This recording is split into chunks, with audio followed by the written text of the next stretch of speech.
सभी दर्शकों का देववाणी व्याकरण यूट्यूब चैनल पर मैं नसीब खान स्वागत करता हूँ। पिछली वीडियो में हमने दो बैलों की कथा मुंशी प्रेमचंद जी की एक कहानी इसको हमने पढ़ा था। आज हम इसके प्रश्नोत्तर पढ़ते हैं। पहला प्रश्न दिया है, कांजी हाउस में कैद पशुओं की हाजिरी क्यों ली जाती होगी। कांजी हाउस वो जगह जहाँ पर पशुओं को कैद करके रखा जाता है। कांजी हाउस में कैद पशुओं की हाजिरी इसलिए ली जाती होगी क्योंकि पशुओं की संख्या का ठीक ठीक पता चल सके। कोई पशु बीमार तो नहीं है इसका पता लगाया जा सके। समूह में उत्पात मचाने वाले पशुओं की अलग व्यवस्था की जा सके। उत्पात का मतलब होता है हुड़दंग मचाना। कुछ पशु ऐसे होते हैं जो बड़े शरारती से होते हैं, हुड़दंग मचाते रहते हैं। पशुओं की संख्या नीलामी के योग्य है या नहीं आदि जानकारियों के लिए पशुओं की हाजिरी ली जाती होगी। दूसरा प्रश्न है, छोटी बच्ची को बैलों के प्रति प्रेम क्यों उमड़ आया। छोटी बच्ची की माँ मर चुकी थी, वह माँ के बिछुड़ने का दर्द जानती थी और जिसकी माँ नहीं होती उसको स्वाभाविक वास्तविक जो प्रेम है मातृ प्रेम वो नहीं मिल पाता। इस बच्ची के जीवन में भी प्रेम का सर्वथा अभाव था। और दूसरी बात, ये सौतेली माँ के द्वारा सताई हुई थी, इसलिए जब उसने हीरा मोती की व्यथा देखी तो उसके मन में उनके प्रति प्रेम उमड़ आया। उसे लगा कि वे भी उसी की तरह अभागे हैं और दुखी भी हैं और अपने मालिक से दूर हैं, इसलिए छोटी बच्ची को बैलों के प्रति स्वाभाविक प्रेम उमड़ आया। तीसरा प्रश्न, कहानी में बैलों के माध्यम से कौन कौन से नीति विषयक मूल्य उभर कर आए हैं। बहुत सारे नीति विषयक मूल्य उभर कर आए हैं। सबसे पहले सच्ची मित्रता। मुसीबत के समय हीरा मोती एक दूसरे के साथ मिलकर शक्तिशाली सांड को भगाकर सच्ची मित्रता का उदाहरण प्रस्तुत करते हैं। इसके अतिरिक्त कांजी हाउस में जब कैद होते हैं तो हीरा को रस्सियों से बांध दिया जाता है, लेकिन मोती दीवार तोड़ देता है और दीवार तोड़ करके वो भाग सकता था, लेकिन अपने दोस्त की खातिर वो वहाँ पर ठहर जाता है और दूसरे पशुओं के साथ वो नहीं भागता। निस्वार्थ परोपकार की भावना। हीरा और मोती कांजी हाउस की दीवार गिराकर अधमरे जानवरों को भगाकर निस्वार्थ परोपकार करते हैं। ऐसा करते हुए वे स्वयं बंधन में पड़े रह जाते हैं। उन्होंने ये सोचा दूसरे जो पशु यहाँ पर अधमरे से हो चुके हैं खाने पीने के अभाव में, उनको भगा दें चाहे उनके ऊपर मुसीबत पड़ी रहे, और ऐसा करते हुए उन्होंने उन पशुओं को भगा दिया लेकिन स्वयं मुसीबत में पड़ गए। नारी जाति का सम्मान। हीरा और मोती नारी का सम्मान करते हैं। वे छोटी बच्ची को सताने वाली उसकी सौतेली माँ के साथ भी दुर्व्यवहार नहीं करते हैं। चाहते तो वे बुरा व्यवहार कर सकते थे, परंतु उन्होंने बुरा व्यवहार नहीं किया। स्वतंत्र प्रियता, अर्थात स्वतंत्रता सभी को प्रिय होती है। हीरा और मोती गया के घर, कांजी हाउस तथा बधिक के हाथों में रहते हुए अपनी स्वतंत्रता के लिए संघर्ष करते हैं और इसमें अंततः सफल भी होते हैं। स्वतंत्रता सभी का अधिकार होता है और उन्होंने भी हर जगह स्वतंत्रता के लिए अपनी पूरी कोशिशें की और हर जगह वो सफल भी हुए। धर्मपरायणता। हीरा मोती गया द्वारा पीटे जाने पर उसकी जान नहीं लेते। एक बार गुस्सा आता है लेकिन उस गुस्से को नियंत्रण कर लिया जाता है। हीरा से मोती कहता है कि मुझे मारेगी तो मैं भी एक दो को गिरा दूंगा। तब हीरा कहता है नहीं, हमारी जाति का यह धर्म नहीं है। चौथे प्रश्न में कहा गया है, प्रस्तुत कहानी में प्रेमचंद ने गधे की किन स्वभावगत विशेषताओं के आधार पर उसके प्रति रूढ़ अर्थ मूर्ख का प्रयोग न कर किसी नए अर्थ की ओर संकेत किया है। गधे के स्वभाव की दो विशेषताएं हैं, सरलता अर्थात सीधापन, सहनशीलता यानी सहन करने की शक्ति। इस कहानी में लेखक ने गधे की सरलता और सहनशीलता की ओर हमारा ध्यान खींचा है। प्रेमचंद ने स्वयं कहा है, सद्गुणों का इतना अनादर कहीं नहीं देखा, कदाचित सीधापन संसार के लिए उपयुक्त नहीं है। कहानी में भी उन्होंने सीधेपन की दुर्दशा दिखलाई है, मूर्खता की नहीं। अतः लेखक ने सरलता और सीधेपन पर प्रकाश डाला है। उनके नज़रिए में जो सीधा होता है, बिल्कुल सहनशील होता है, उनको हमारा समाज मूर्ख समझ लेता है, जबकि ऐसा उनको नहीं समझना चाहिए।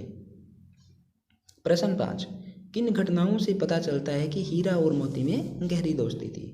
बहुत सारे उदाहरण हमारे सामने हैं, देखिए। अनेक घटनाओं से पता चलता है कि हीरा और मोती में गहरी मित्रता थी। जैसे हीरा और मोती एक दूसरे को चाट कर और सूंघ कर एक दूसरे के प्रति अपना प्रेम प्रकट करते थे। हल में जोतते जाते समय दोनों की यही कोशिश रहती थी कि ज़्यादा से ज़्यादा भार उसकी ओर ही रहे। एक दूसरे को ये दुखी नहीं देखना चाहते थे, इसलिए एक के कंधे पर वजन होता था तो वो चाहता था भी अधिक से अधिक मेरे कंधे पर हो। एक के दुख में दूसरा भी दुख का भागीदार बन जाता था। गया द्वारा हीरा की पिटाई से दुखी मोती हल लेकर भागा, जिससे हल, जोत, जुआ आदि सब टूट गए।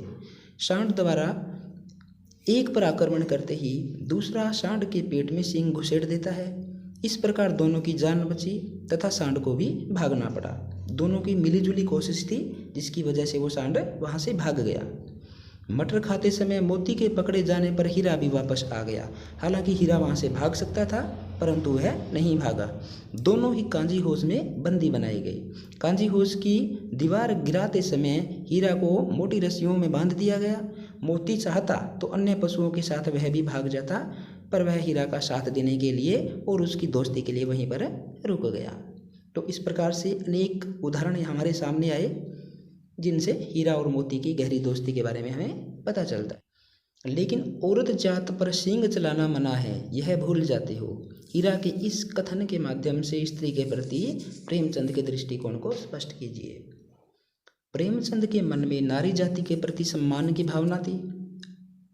बहुत सारी रचनाओं में हमने पढ़ा है, नारी जाति के प्रति हमेशा सम्मान की भावना उनके मन में है। नारी का स्थान समाज में सर्वोपरि है, सबसे ऊपर। वह पूजनीय है, पूजा के योग्य है, इसलिए नारी पर प्रहार करने को अमानवीय कहा गया है। प्रेमचंद ने अपनी रचनाओं में स्त्री पात्र का आदर्श रूप प्रस्तुत किया है तथा इन्होंने स्त्री प्रधान रचनाएं भी की हैं। इससे यह स्पष्ट है कि नारी के प्रति प्रेमचंद का दृष्टिकोण अत्यंत व्यापक है, विस्तृत है। प्रश्न 7, किसान जीवन वाले समाज में पशु और मनुष्य के आपसी संबंध को कहानी में किस तरह व्यक्त किया गया है? ये तो परंपरा ही चली आ रही है। किसान और उसके पशु, उनके बीच में बड़ा स्नेह संबंध होता है। पशु आदिकाल से ही मनुष्यों के साथी रहे हैं। मनुष्य ने कभी उन्हें अपनी सुरक्षा के लिए पाला तो कभी आर्थिक लाभ के लिए। गाय, भैंस, बकरियां, कुत्ते आदि। किसान जीवन में किसान हल चलाने, बोझा ढोने, पानी खींचने तथा सवारी करने के लिए पशुओं का प्रयोग करते हैं। पशु भी अपने चारे के लिए मानव जाति पर निर्भर रहते हैं। कहानी में झूरी अपने बैलों से प्यार करता है तथा उनके खाने पीने का ध्यान रखता है। तभी वे हर मुसीबत पर विजय पाते हुए प्रेम न करने वाले गया के घर से भाग जाते हैं। वो भी प्रेम के भूखे हैं। गया के घर में उनको प्रेम नहीं मिलता, इसलिए अपने मालिक के पास वो वापस चले आते हैं और लौटकर झूरी के पास आ जाते हैं। प्रश्न 8, इतना तो हो ही गया कि 9-10 प्राणियों की जान बच गई, वे सब तो आशीर्वाद देंगे। मोती के इस कथन के आलोक में उसकी विशेषताएं बताइए। मानवीयता की भावना यहाँ पर उन पशुओं के अंदर दिखाई गई है। देखिए कैसे। मोती स्वभाव से उग्र किंतु दयालु बैल है। वो गुस्सैल है, लेकिन साथ ही साथ उसके अंदर दया की भावना भी है। वह किसी पर भी अत्याचार होते देखकर उग्र हो उठता है। अपना गुस्सा है उसके ऊपर नियंत्रण नहीं कर पाता। वह अत्याचारी से भिड़ जाता है।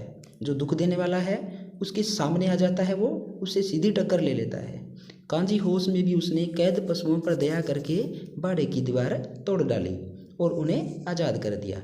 इस पर हीरा ने उसे दी चेतावनी उसको कि अब उस पर मुसीबतें आएंगी, उसे भी रस्सियों से बांध दिया जाएगा।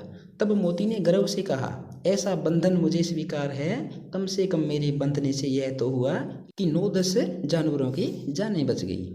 अब वे सारे मुझे आशीर्वाद देंगे। इस कथन से मोती की दयालुता, उग्रता तथा बलिदान भावना का ज्ञान होता है। जो स्वयं मुसीबत में पड़कर दूसरों की मदद के बारे में सोचता है, उसी को दयालु और बलिदानी कहा जाता है। प्रश्न 9, हास्य स्पष्ट कीजिए। 2 भाग दिए हैं। क भाग में अवश्य ही उनमें कोई ऐसी गुप्त शक्ति थी, जीवों में श्रेष्ठता का दावा करने वाला मनुष्य वंचित है। दूसरे में, उस एक रोटी से उनकी भूख तो क्या शांत होती, पर दोनों के हृदय को मानो भोजन मिल गया। पहले में क्या कहा है, हीरा और मोती गहरे मित्र थे। वे एक दूसरे के बिना कुछ कहे एक दूसरे के भावों को समझ जाते थे। उनके पास अवश्य कोई ऐसी शक्ति थी जिससे ऐसा होता था। मनुष्य स्वयं को प्राणियों में श्रेष्ठ मानता है, पर उसके पास यह शक्ति नहीं है वह दूसरों के मनोभावों को समझ सके। मनुष्यों में कुछ इस तरह की शक्ति का अभाव हमें देखने को मिलता है, जो दूसरों की भावनाओं को कम ही समझता है।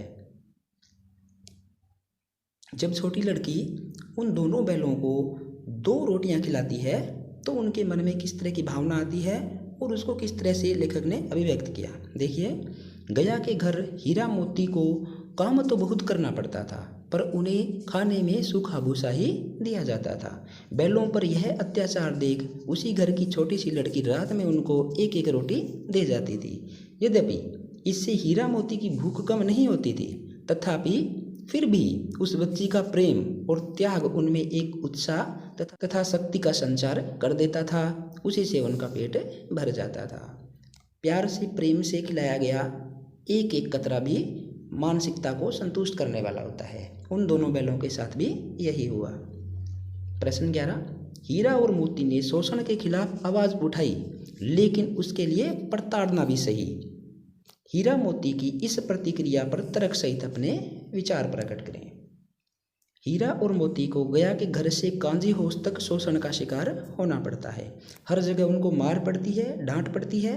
वे शोषण का अपने तरीके से विरोध करते हैं।